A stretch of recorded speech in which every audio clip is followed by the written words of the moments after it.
Nakikinig ka ba sa radyo? Hindi. Ano po yung pinakikinggan ninyo? Energy FM. Energy FM? Energy FM. Istasyon sa radyo yun ah. Huwag mong sabihing radyo!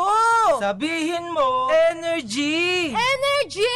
Energy! 106.7 Energy FM.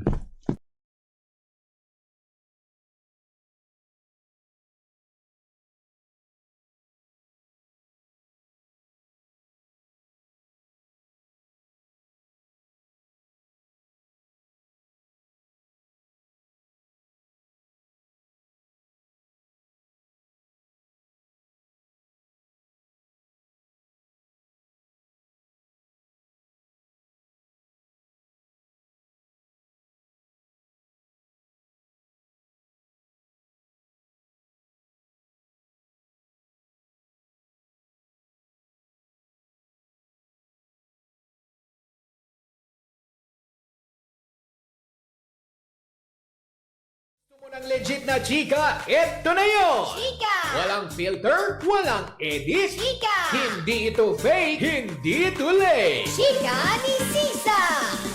Lahat ng ganap sa showbiz pag-uusapan natin dito. May nag-break, may nagkabalikan. Tara at pag-usapan. Kung ano man ang chika, alam na ni Sisa. Ito ang Chika ni Sisa.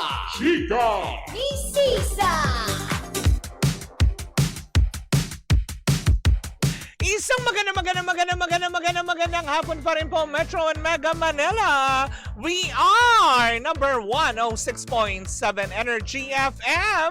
Pangga, wag mong sabihin radyo, sabihin mo Energy is magandang hapon pa rin po sa lahat pa rin po ng ating mga pangga na patuloy pa rin pong nakatutok sa ating istasyon. Maraming salamat. At syempre sa mga nanonood via our digital platforms on Facebook, TikTok, and of course sa ating YT channel on Energy FM 1067. Hello po sa inyo sa mga panig ng Pilipinas at ang mundo. Hello Philippines and hello world. Ganon. Diba na nakakaloka ang init ng usapin kanina? Oo. Diba?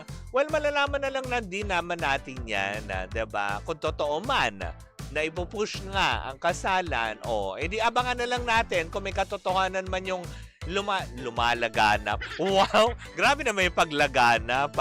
Yung kumakalat na chismis ngayon na on May 16 nga daw. Diba? 16 nga daw magaganap ang kasalang Bea Alonso at Vincent Co, diba, sa Spain na nakakaloka yun. Well, malalaman natin yan. Pero eto na, tumungo na tayo sa ating second chika! Nakakaloka it is. Dahil over the weekend ay hindi nga din talaga nakalagpas sa mga mata ng mga netizen. To be specific, last Friday yata ito nangyari.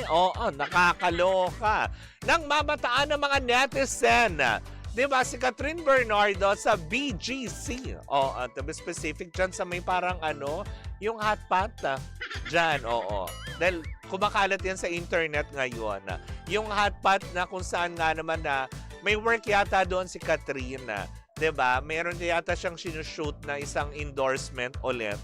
Na kung saan nga naman, diba, ay ng bongga. Biglang namataan ng mga netizen ay, bakit na doon si Mayor Mark Alcala? Diba? Na parang di pong nakabuntot. Diba? Nakabuntot na naman kay Catherine Bernardo. Diba? Na nakakaloka. Sabi tuloy ng ibang mga netizen, Mayor Mark, mukha yatang panay-panay na. Diba? Hindi panay Quezon City. Kung hindi panay-panay naman na ang pagbuntot-buntot kay Kat, diba?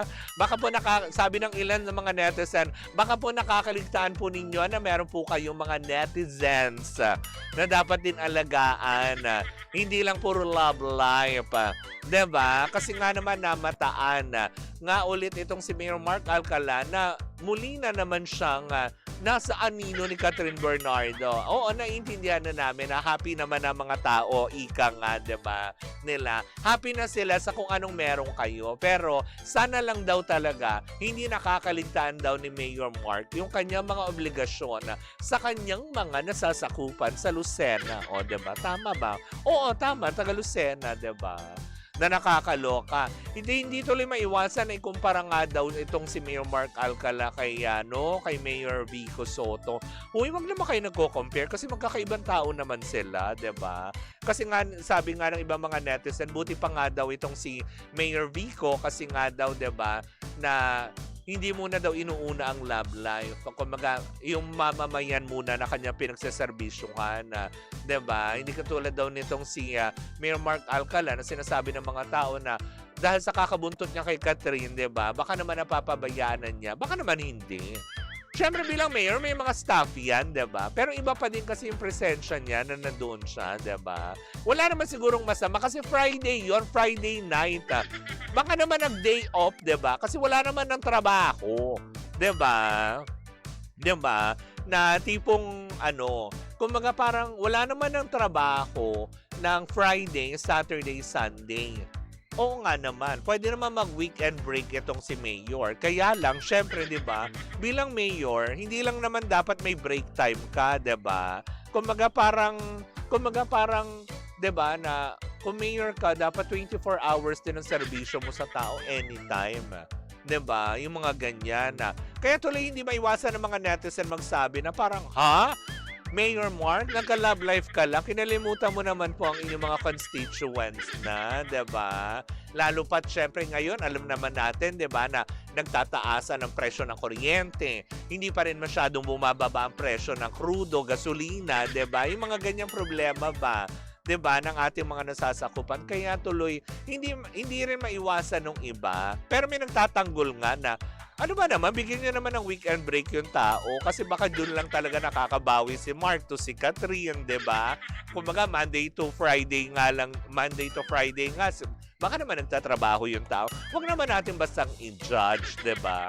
Sometimes kailangan din ng break ng tao, 'di ba? Pero yun nga lang siguro kasi nga, 'di ba? A-lister talagang artista talaga yung kanyang ginawa or kung magjowa na nga ba sila, 'di ba? Hindi maiiwasan din ang mga mata ng netizen na sa kanya, 'di ba?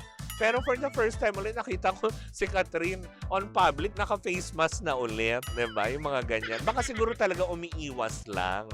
At hindi rin naman din na maiiwasan niya na kahit pa sabihin mong nasaan lugar sa BGC, may mga chismosa pa din dyan. 'Di ba? Dapat mapagsabihan yan, hoy, grabe ka naman. Baka naman ginagawa niya ngayon trabaho niya. Huwag naman natin kagad i-judge, 'di ba? Baka may ginagawa din siyang parang mga paayuda para sa kanyang constituents, 'di ba? Bago naman din niya syempre iniisip yung kanyang sarili.